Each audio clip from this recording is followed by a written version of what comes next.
ప్రేమ చేస్తే నువ్వు ఎక్కడ పాడైపోతావు అని చెప్పి తను చినిగిపోయిన బట్టలు వేసుకొని నీకు మంచి మంచి బట్టలు ఇప్పిస్తాడు రా నాన్న. పాపం తను పరిగికో వికారాబాద్కో పంట మొత్తం తీసుకొని వచ్చిన తర్వాత పంట అమ్మిన తర్వాత ఒక 10,000 జేబులో పెట్టుకొని ఇంటికి వెళ్తూ ఉంటే మధ్యాహ్నం 3 అవుతూ ఉంటుంది, ఆకలి అవుతూ ఉంటుంది నాన్నకు బాగా. నాన్న తిందామని చెప్పి ఒక రెస్టారెంట్ ముందర నిలబడి లోపలికి పోయి బిర్యానీ ఎంత ఉందని చెప్పి చూస్తే 250 రూపాయలు ఉంటుంది. నాన్నకు ఆకలి అవుతూ ఉంటుంది, పేగులు మాడిపోతూ ఉంటాయి.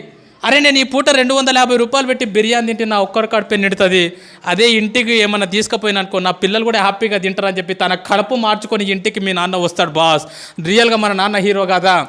ఎన్నోసార్లు ఒక్కసారి ఇంటికి వెళ్ళిన తర్వాత నాన్న నీతో ఫ్రీగా ఉంటే అడగండి, నాన్న నీకు ఎన్ని కష్టాలు ఉన్నాయని చెప్పి పెద్ద చిట్టా చెప్తాడు బాస్. ఎన్నో అప్పులు ఉన్నాయి నాన్నకు, ఎన్నో ప్రాబ్లమ్స్ ఉన్నాయి నాన్నకు.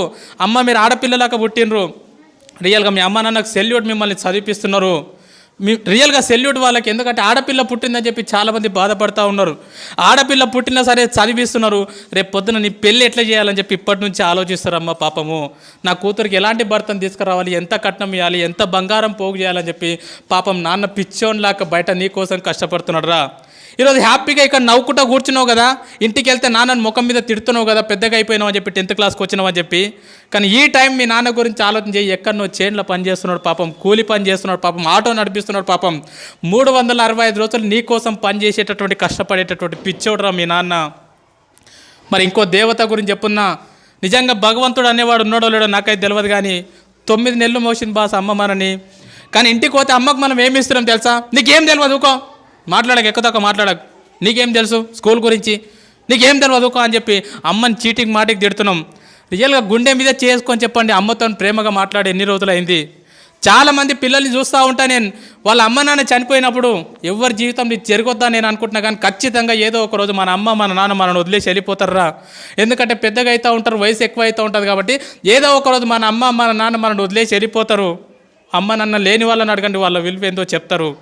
నాన్న లేని వాళ్ళు ఎవరున్నారా ఇక్కడ? వాళ్ళని అడగండి, నాన్న లేని జీవితం ఎంత ఘోరంగా ఉంటుందో.